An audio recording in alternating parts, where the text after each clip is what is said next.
Another recording, another wig. Hey, I think it's supposed to be a George Cross, but I think it's got a bit skew-if. What do you think of this one, Dave? Do you like this a bit better? You didn't like Darth Vader, did you? Yeah, you'll give me a cuddle again. Okay. Did you ever think you'd see this? Me with a soft toy dog and a red and white wig on. Yeah, I think I have gone completely batty. I prefer the pink wig, to be honest. If I was going to go for a wig, I'd have the pink one. This one's really itchy as well. I think it's about 99p from the Co-op. It's not the most comfortable of wigs. I think if I went near a fire, put it this way, I'd have a head on fire. It'd be quite dramatic. Anyway, I'm going to talk about communication, which is quite appropriate, really, if I'm talking to you. Do you see what I did there? Yeah, not funny, I agree. Right, types of communication in business. We can have verbal communication, so it could be phone calls, meetings, so face-to-face, or it could be presentations, a bit like I'm presenting to you now, aren't I? And the pros of verbal communication are that you can check the communication has been understood. You can use body language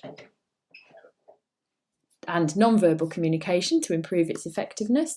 And obviously you can use diagrams and things. However, the person watching might interrupt and you've got no permanent record. Okay, that's a bit different to what I'm doing now then, isn't it? Because I'm recording what I'm doing. If you're meeting in a foreign country, that can be expensive if you're getting people together.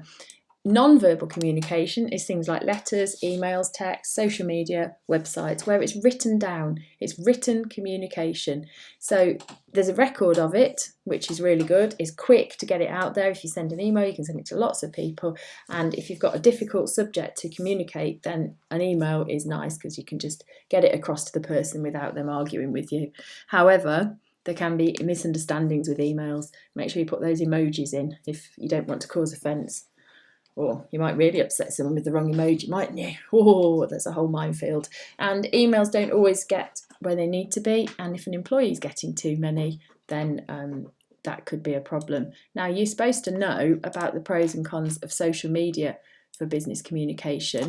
Benefits are obviously a massive target market on social media. Depends who your target market are, though, because if you are trying to target an elderly population, not necessarily all of them are going to be using social media. I know some do. You've got to keep it relevant. You've got to have somebody there able to update it. It's cheaper to advertise on it than TV and newspapers. People can share posts, which can really increase communication, and you can use it for staff communication. However, if somebody puts something negative about your brand, that can go viral very, very quickly, and that can be very damaging for the brand. Now, barriers to communication are things that stop good communication taking place. So if you use the wrong kind of language that people don't understand, so for example, if I was targeting elderly people and I started saying something was peak or peng, they wouldn't have a clue what you were on about. I barely understand it, and I'm only a little bit elderly. Too much noise in the background, people can't hear you, too much information. If you're really angry, the person's not thinking about what you're saying, they're looking at the anger. So emotion can affect the message.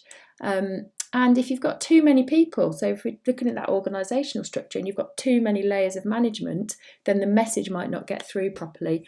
And then people, if you've got different managers saying different things, then staff just say, you know what? I'm not going to do any of it because I don't know which one to listen to. So they're what's called barriers to communication. You might get an exam question where they say, list 2 barriers to communication.